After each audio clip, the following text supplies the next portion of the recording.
청취자분 안녕하세요. 오늘 저희가 함께 좀 깊이 들여다볼 이야기는요. 누저지 찬양교회 노승환 목사님의 설교 말씀입니다. 창세기 30장에 나오는 야곱 이야기인데요. 이게 얼핏 보면 그냥 좀 신기한 옛날 목축 이야기 같기도 한데 그 속에 담긴 의미가 생각보다 깊더라고요. 네, 맞아요. 특히 미국에 계신 우리 청취자분들께는 여러 가지로 좀 마음에 와닿는 부분이 많을 것 같습니다. 이게 단순히 옛날 성경 이야기가 아니라 지금 우리의 삶, 또 이민 생활의 어떤 신앙적인 고민들과 연결되는 지점들이 있어요. 그렇죠.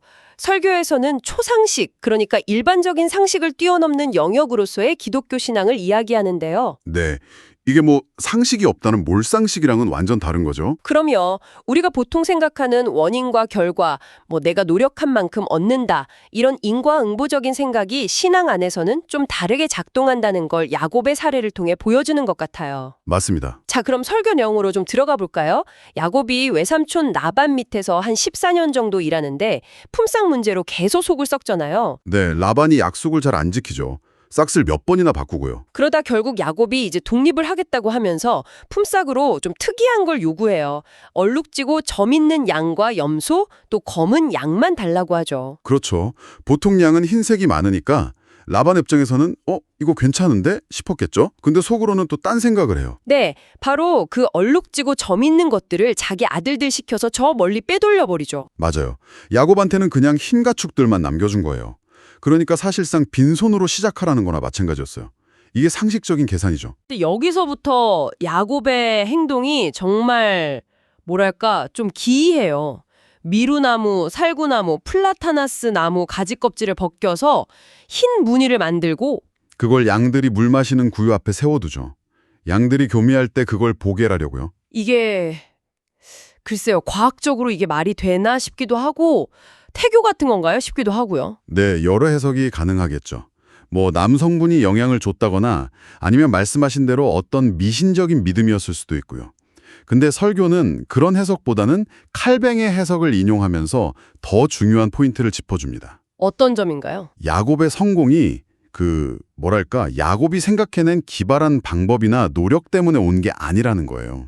전적으로 하나님께서 그 이전에 베델에서 야곱에게 하셨던 약속 있잖아요. 창세기 28장에 나오는 내가 너와 함께 있겠다. 너를 지키고 복을 주겠다 하신 그 약속이요. 네, 바로 그 약속을 하나님이 신실하게 이루신 결과라는 거죠.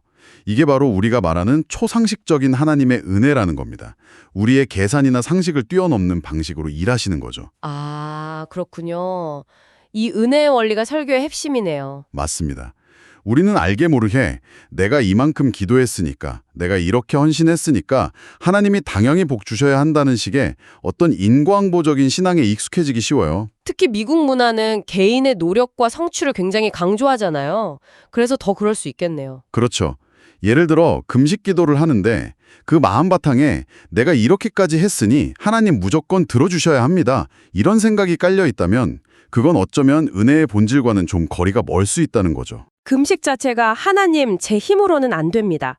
주님이 해주세요 하는 전적인 의탁의 표현이어야 하는데 자칫 하나님과 거래하려는 시도가 될 수도 있다는 경고네요. 네, 그래서 특히 이민 1세대가 겪는 그 성공에 대한 압박감 같은 거 있잖아요.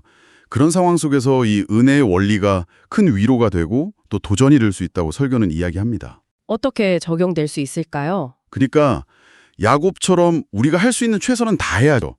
하지만 그 결과는 우리의 노력 너머에 있다는 것. 하나님의 주권과 은혜에 달려있다는 것을 믿고 맡기라는 거예요. 때로는 정말 이해할 수 없는 방식으로 하나님이 일하실 때도 있잖아요. 경제적으로 어려울 때도 사람의 방법만 찾을 게 아니라 보이지 않는 하나님의 신비로운 공급하심을 믿고 기대하는 믿음, 이게 필요하다는 거죠. 자녀 교육에 대해서도 생각해 볼 점이 있겠네요. 그냥 열심히 공부해 성공해야 돼. 이런 세상적인 가치관만 심어줄 게 아니라. 그렇죠. 최선을 다하렴 하지만 결과는 하나님 아버지께 맡기자. 이런 믿음의 유산을 물려주는 게 더 중요하다는 거죠. 성공의 기준 자체를 다르게 보는 거예요. 그러네요. 그리고 이 모든 은혜의 원리, 이 초상식적인 신앙의 정점은 결국 예수 그리스도를 통한 구원의 약속입니다. 우리의 어떤 행위나 자격 때문이 아니라 정말 전적으로 하나님의 일방적인 은혜로 우리가 구원받는 거잖아요. 맞아요. 로마서 8장 말씀처럼 자기 아들까지 아끼지 않고 내어주신 하나님께서 그 아들과 함께 모든 것을 우리에게 은혜로 주시지 않겠느냐. 이 약속이야말로 인과응보를 완전히 뛰어넘는 복음의 핵심이죠. 네, 바로 그겁니다. 모르겠습니다. 분명한 건 우리의 노력과 최선도 중요하지만 그 결과는 우리의 손밖에 하나님의 신실하신 약속과 은혜 안에 있다는 사실인 것 같아요. 네. 특히 예측 불가능한 어려움이 많은 이민 생활 가운데 이 관점은 정말 큰 위로와 또 새로운 힘을 줄 수 있을 거라고 생각합니다. 마지막으로 청취자분께 이런 질문을 한번 드려보고 싶어요. 네. 지금 혹시 겪고 있는 어려움이나 아니면 반대로 예상치 못한 성공 앞에서 내가 뭘 잘해서 혹은 내가 뭘 잘못해서 이런 결과가 왔다고만 생각하고 계시진 않나요? 인과응보의 틀로만 보고 있진 않은지. 네. 만약 그 상황을 이 어려움 속에서 혹은 이 성공 속에서 하나님은 나에게 주셨던 어떤 약속을 이루고 계신 걸까? 어떤 은혜를 지금 보여주고 계신 걸까? 이렇게 초상식적인 은혜의 관점에서 한번 바라본다면 어떨까요? 그렇게 바라볼 때 우리의 오늘 하루가 또 미래를 보는 시각이 어떻게 달라질 수 있을지 한번 깊이 생각해 보시면 좋겠습니다.